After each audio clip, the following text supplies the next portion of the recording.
ఉన్నటువంటి మీ అందరి హృదయంలో ఉన్న చైతన్య రూపంలో ఉన్న పరమాత్మను నమస్కరించుకుంటూ మనం చెప్పాం కదా, పానగల్లోనేటువంటి మనం ఇక్కడ ఒక మ్యూజియంకి అయితే వచ్చి ఉన్నాం అనమాట.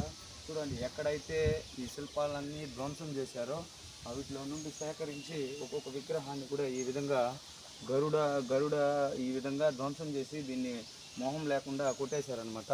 ఈ విధంగా చూసుకున్నాను ఒక పురాతనమైనటువంటి విగ్రహాలు ఇక్కడ చెప్పాను, ఇక్కడ 350 దేవాలయాలంతా కోల్చేశారని చెప్పి దాంట్లో సేకరించి అక్కడక్కడ దొరికినటువంటి విగ్రహాలు తీసుకొచ్చి ఈ విగ్రహాలు ఇది అని చెప్తుంటారు అనమాట. శివపార్వతులు వృషభం మీద ఉండేటువంటిది కాబట్టి శివపార్వతులు చూడండి, ఇక్కడ మీరు కనిపిస్తూ ఉంది కదా పానగళ్ళని కూడా చూడండి, ఇవన్నీ కూడా ఈ విధంగా దేవాలయాల పైన ఉండేవన్నమాట.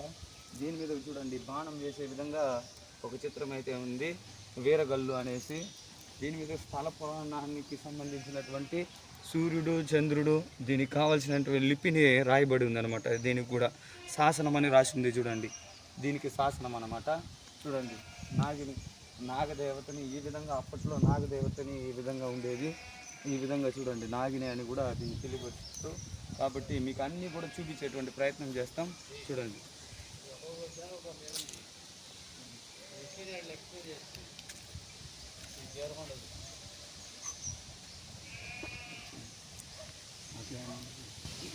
చూడండి ఇది ఎక్కడెక్కడ దానికి దీనికి ఇది పానగల్లో ఇక్కడ ఉంది అని చెప్పి దేవాలయ శిల్పం అని చెప్పేసి ఇది పానగల్లో ఉంది. క్రీస్తు 12వ శతాబ్దంలో అనమాట ఇది. ఇక్కడంతా చూడొచ్చు మీరు దీన్ని ఎక్కడెక్కడ ఏ ఏరియాలో ఉంది, ఎక్కడి నుంచి ఇది తీసుకొచ్చారని కూడా. కాబట్టి చాలా వరకు అయితే మీరు ఇటువంటి ప్రదేశాన్ని ఎక్కడైనా చూస్తుంటే తెలియపచ్చండి. నాగసర్పం చూడండి, ఇప్పట్లో దీన్ని ఎవరు కళాకారులు కూడా ఇంత అందంగా చెక్కలేరండి, ఎంత బాగుందో చూడండి. మీరు కూడా చూసి వీక్షించండి, మీకోసమే చూపిస్తానని చూపిస్తాను అన్నమాట.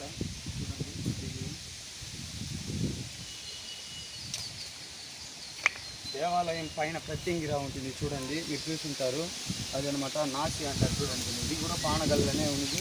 12వ శతాబ్దం అనేది దీనిపైన ఉందన్నమాట. వీరుడు నల్గొండలో ఉందన్నమాట. స్వామి చూసారంటే మీరు 13వ శతాబ్దానికి సంబంధించింది వీరుడు అనమాట ఈయన. చూడండి ఈ విధంగా ఎక్కువ చూడండి మనం చెప్తా ఉంటాము పానగల్లో. ఇక్కడ చూడండి వినాయకుడు,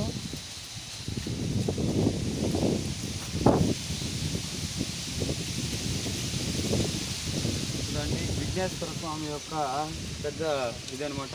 ఇక్కడ మూసికం కూడా ఉంది చూడండి, ఇది కూడా పానగల్లోనే 12వ శతాబ్దానికి సంబంధించినటువంటిది అన్నమాట. దీన్ని కూడా ధ్వంసం చేసినటువంటిది.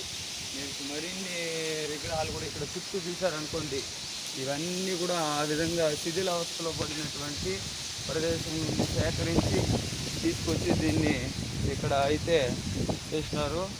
వరాహం చూడండి, ఇక్కడ వరాహము ఇది రాశి చక్రం అట. మనకి రాశులు ఉంటాయి కదా చూడండి, ఇక్కడ మీకు బాగా తెలిసే విధంగా అయితే వృక్షికం ఉంది చూడండి.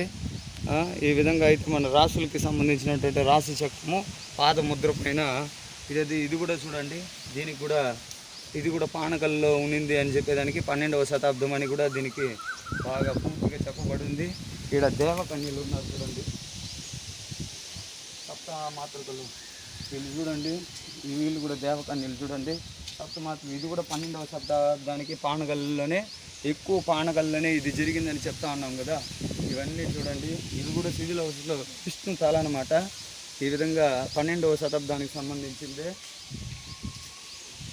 చూడండి వరాహం కూడా దీనికి వరాహానికి సంబంధించినటువంటిది దాన్ని తీసేశారనమాట.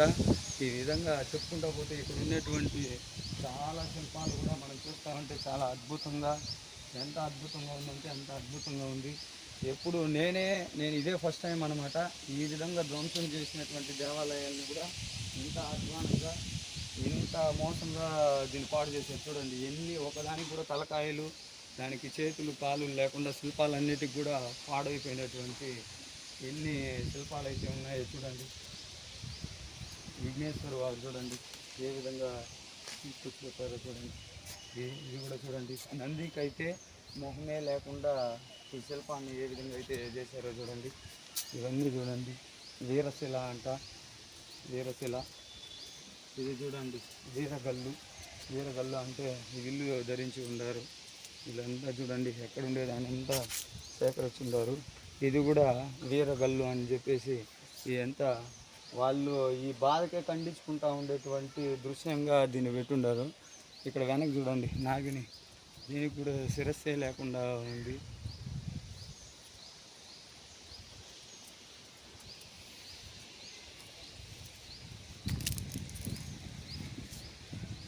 హనుమాన్ వారి విగ్రహం మీరు చూసారంటే ఇది 17-18వ శతాబ్దానికి సంబంధించి నల్గొండలో ఉన్నటువంటిది అనమాట. చూడండి నంది ఎంత బాగా మంచి నంది 12వ శతాబ్దానికి దేవరకొండది అనమాట. ఇది దేవరకొండ శాసనం అనమాట.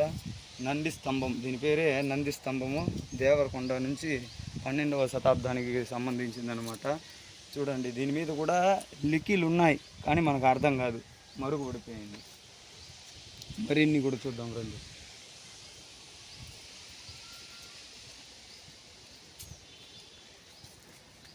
ఇది పానగల్లో పానవట్టం అన్నమాట. శివలింగాన్ని మనము ఈ విధంగా చేసి ఉన్నారు. ఎంత అద్భుతంగా ఇటు అవన్నీ మన దేవాలయాల్లో కూడా ఒక పెడితే చాలా అందంగా ఉంటుంది. ఇది శాసనం చూడండి, దేవరకొండ కిల్ల దుర్గం అనేటువంటి 12వ శతాబ్దానికి సంబంధించింది. దీని మీద కూడా శాసనాలు ఉన్నాయి. ఇవి కూడా శాసనాలే. చూడండి దీని మీద మనకు అర్థం కానటువంటి భాష, ఈ భాషలో శాసనాలు అయితే ఉందన్నమాట.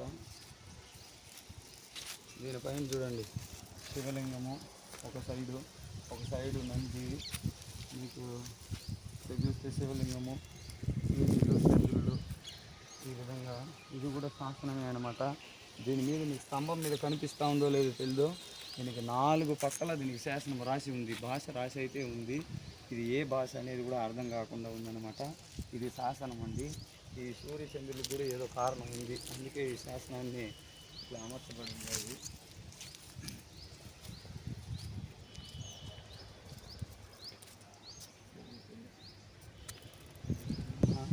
ఈ విధంగా బ్రహ్మ కూడా పెట్టున్నారు.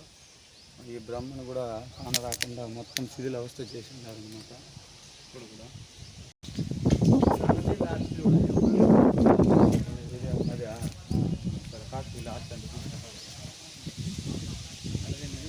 చూసారంటే ఇది శాసనం చూడండి. ఏ భాషలోనూ మీరు ఇవన్నీ చూసారో లేదో తెలీదు ఇంతవరకు అయితే. ఇటువంటి చూడండి ఇవన్నీ కూడా ఇక్కడైతే వాళ్ళు సూర్యుడు చంద్రుడు ఉండరు, కానీ ఇక్కడ ముస్లిం స్టాచర్ మరి కనిపిస్తుంది మనకి ఉర్దూ లాగానే. ఇది ఏ భాష అయితే నాకు తెలియదండి. కాబట్టి ఇక్కడైతే మనకి కన్నడంలో ఉండేలాగా తెలుగులో దీని అయితే చదివే విధంగా ఉంది. కానీ ఇది ఈ శాసనం దేనికి సంబంధించింది అయ్యి ఉంటుందని తెలియదు. ఇది 12వ శతాబ్దానికి సంబంధించింది అనమాట. ఈ విధంగా మన హిందూ దేవాలయం వీళ్ళు చూడండి, ఇప్పుడు మీరు కనిపించేటువంటి ప్రతి శిల్పానికి చూడండి వాళ్ళు ఎంత కోపంతో దీన్ని ధ్వంసం చేసి ఉంటారో ఒకసారి ఆలోచించండి. అందుకే హిందూ ధర్మంలో మనము సనాతన ధర్మం అనేసి దేవాలయాల్ని కాపాడాలి. దేవాలయాలు కాపాడనే ముందు ఫస్ట్ మనము పూర్తిగా మనం దేవాలయాలు కాపాడాలంటే మనది శక్తివంతుడై ఉండాలి.